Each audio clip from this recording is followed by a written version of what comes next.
Nah, penghalangnya sekarang. Ini mulai masuk filsafatnya ya. Yang tadi baru pengantarnya. Kita mulai mikir sebentar sekarang. Saya awali justru dari penghalangnya. Kenapa sih orang-orang hari ini sulit hidup minimalis atau pakai saja diksi lama, kita sering pakai istilah hidup sederhana. Kenapa kok orang sulit hidup minimalis? Yang pertama, FOMO. FOMO itu fear of missing out.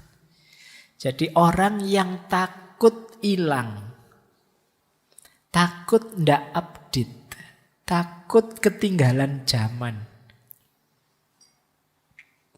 Ini namanya FOMO. Pakai HP jadul khawatir dianggap, oh kamu lahir abad berapa kok HP-mu jadul. Nah, kita takut digituin sama orang. Jadi, wah ini merek lama sekali kok masih kamu pakai ya. Ini adanya enggak di toko yang kayak gini, di museum ini mestinya misalnya. Kamu khawatir digituin oleh temanmu. Itu namanya FOMO. Fear of missing out. Sampai level tertentu FOMO ini sejenis anxiety disorder, gangguan kecemasan.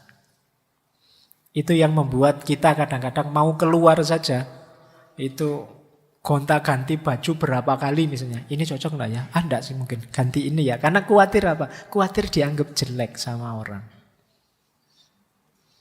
Nah itu sejenis FOMO ini.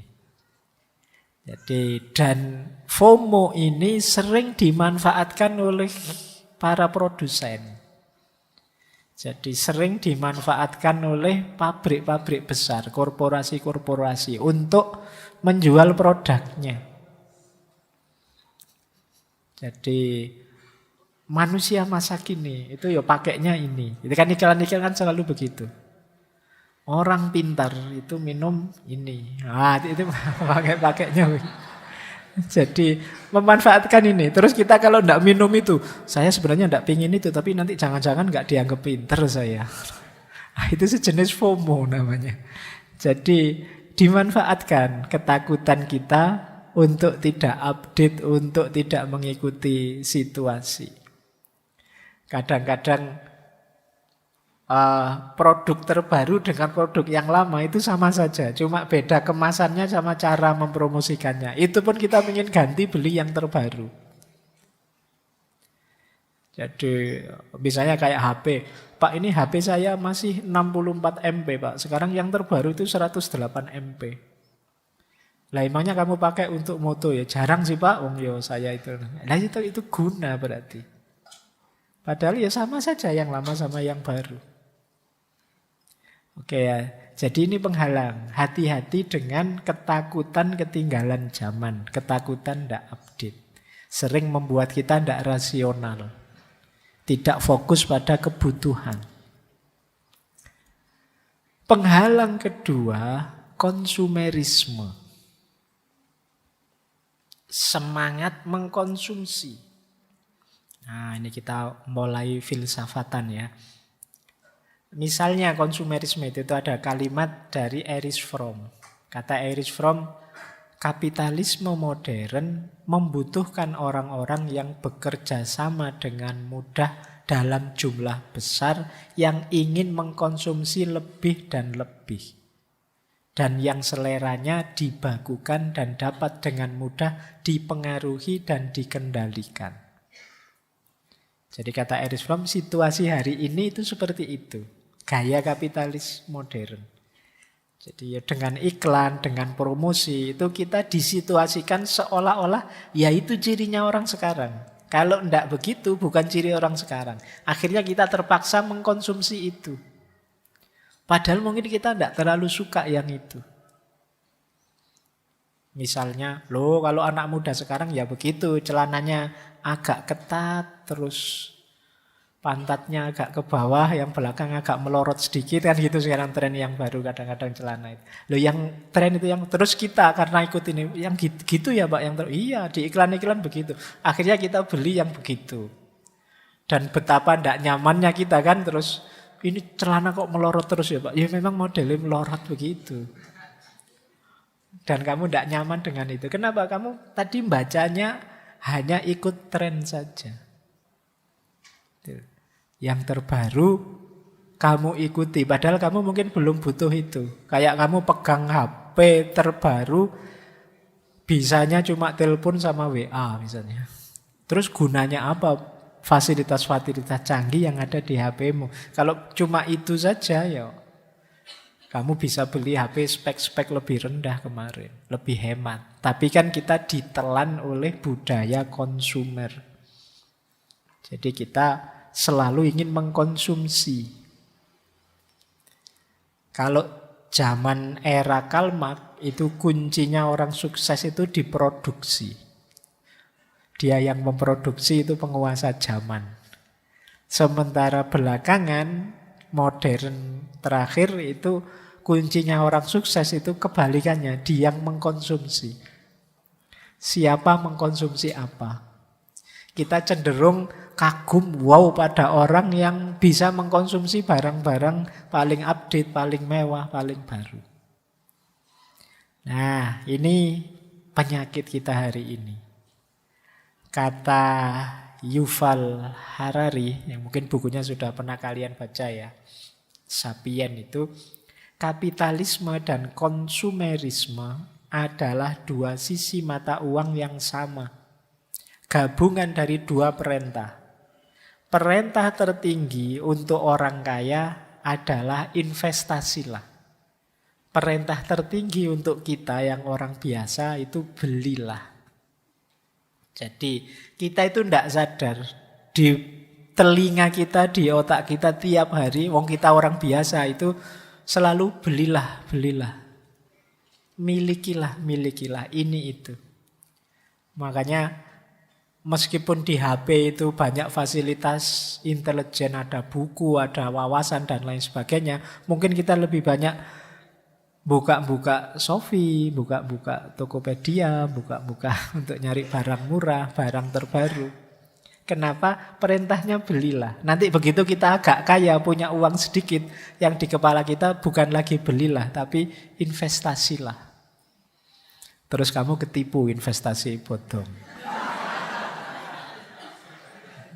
Jadi hari ini cara berpikirnya orang itu. Kalian kan membayangkan segera nanti Pak setelah saya lulus kuliah saya bisa kerja. Kerja itu kan sebenarnya bukan target finalmu. Target finalmu kalau sudah kerja Pak saya dapat gaji, bisa beli ini, bisa beli itu. Bisa punya rumah Pak, bisa punya mobil Pak, bisa punya. Targetmu kan selalu ke sini pada akhirnya. Ini namanya budaya konsumerisme.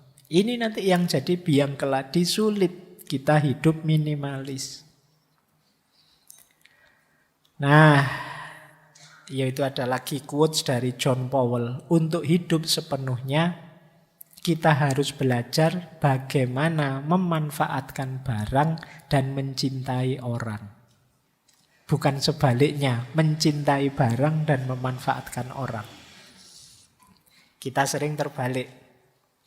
Kita menggunakan orang untuk kesenangan kita. Nah itu kebalik. Ya kalau barangnya kita manfaatkan, orangnya kita cintai. Bukan barangnya kita cintai, orangnya kita manfaatkan. Itu hati-hati ya yang putri-putri. Coba dicek nanti kalau ada yang pendekatan, cara berpikirnya gimana? Jangan-jangan cara berpikirnya mencintai barang dan memanfaatkanmu. Cirinya gampang kalau diajak ke kantin atau kemana minta ditraktir. Nah itu berarti mencintai barangmu saja dan memanfaatkanmu. Harusnya kebalik. Dalam hidup ini ya kita orangnya kita cintai, yang dimanfaatkan barangnya. Oke, lanjut. Ada lagi problem penghalang, yaitu ketamaan. Kalau ini teman-teman mesti ngerti, greedy. Manusia itu punya satu karakter negatif. Kalau sudah senang sesuatu, sulit dibendung. Dan sulit berhenti. Kalau bahasanya Al-Quran, alhaakumut takasur. Berhentinya apa? Hatta zurtumul makobir. Sampai mati, sampai masuk ke kuburan baru berhenti. Selama masih hidup pingin takasur, pingin nambah terus, nambah terus. Ini namanya ketamaan. Katanya Gandhi, bumi ini menyediakan cukup persediaan untuk memenuhi kebutuhan semua orang. Tetapi dia tidak cukup untuk memenuhi keserakahan bahkan hanya seorang manusia. Kenapa? Manusia itu tidak kenal berhenti kalau sudah merasa butuh, merasa senang, merasa enak. Ini ketamaan. Padahal sudah punya loh. Tapi kok ya kalau pas ada bagi-bagi gratis kita mati-matian pengen ngerebut juga. Itu namanya tamak. Misalnya saya sudah punya Pak buku itu, tapi mumpung ada giveaway yang menawarkan buku itu, ya saya fight juga lah biar dapat bukunya. Wong sudah punya bukunya. Kok masih pingin lagi? Itu namanya tamak. Jadi kalau urusan ketamaan itu perangmu melawan dirimu sendiri. Kata Agustinus, keserakahan itu cacatnya bukan pada emas yang diinginkan, tapi pada orangnya. Jadi yang jelek itu orangnya. Atau katanya Nietzsche, bahkan pemandangan yang paling indah pun tidak lagi menjamin cinta kita setelah kita tinggal di dalamnya selama 3 bulan. Cuma 3 bulan kata Nietzsche. Dan beberapa pantai yang lain jauh lebih menarik karena keserakahan kita. Kepemilikan banyak hal berkurang nilainya oleh keinginan kita memiliki yang lain. Jadi ini dicontohkan sederhana oleh Nietzsche. Ayo coba, kalian mungkin sekali-sekali nonton TikTok atau nonton YouTube, ada suasana pegunungan misalnya. Wah, indah sekali ya, mau tinggal di situ rasanya nyaman. Tapi kata Nietzsche, ya wis tinggal di situ 3 bulan saja. Kemungkinan kalian terus tidak kerasan di situ. Jadi mungkin sebulan pertama masih senang-senang lah. Sebulan kedua bertahan. Sebulan ketiga tidak kerasan sudah kamu. Bukan apa-apa. Karena kamu nanti akan melihat ada tempat lain yang lebih indah. Wah, mungkin pas kamu tinggal di gunung, lihat TikTok lagi. Wah, rame ini ya di kota. Coba hidup deket-deket Malioboro sana, asik ini. Banyak teman ngobrol rame, bisa ngopi-ngopi, bisa ngafe dan lain sebagainya. Wah, terus kamu pindah lagi ke kota. Karena kota lebih menarik. Kemudian 3 bulan lagi, kamu mesti pingin ganti lagi. That's human. Itu manusia. Kata Nietzsche, kepemilikan banyak hal berkurang nilainya karena keinginan memiliki yang lain. Bahkan seandainya engkau memiliki pasangan yang paling cakep sekalipun, dalam rentang waktu tertentu, rasa wow meledak-ledak senang itu bisa turun bahkan bisa flat. Ya contohnya banyak kan, kadang artis-artis itu kurang apa mereka, ya cantik, ya ganteng, ya kaya. Tapi masih bisa pisah. Kenapa? Greedy. Ketamaan. Jadi cara berpikirnya, wah ternyata pasanganku kayak gini.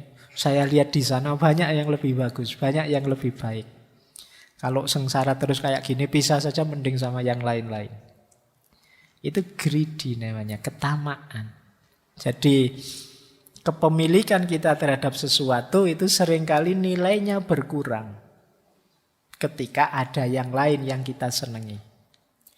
Maka hati-hati nanti ya teman-teman, apalagi yang sudah menikah. Itu di rentang waktu tertentu itu rasa meledak-ledaknya tidak seperti waktu pacaran atau manten baru. Derajatnya sudah turun jauh level itu. Kalau masih fokus di situ, ya biasanya berat sekali menjalani hidup bersama. Maka lawanlah ketamaan itu. Termasuk konsumerisme ini. Lawanlah. Dan rasa ingin memiliki yang tidak berhenti ini, hentikanlah. Tadi ya, siap dengan rasa cukup. Itu saja sudah luar biasa. Saya lanjut.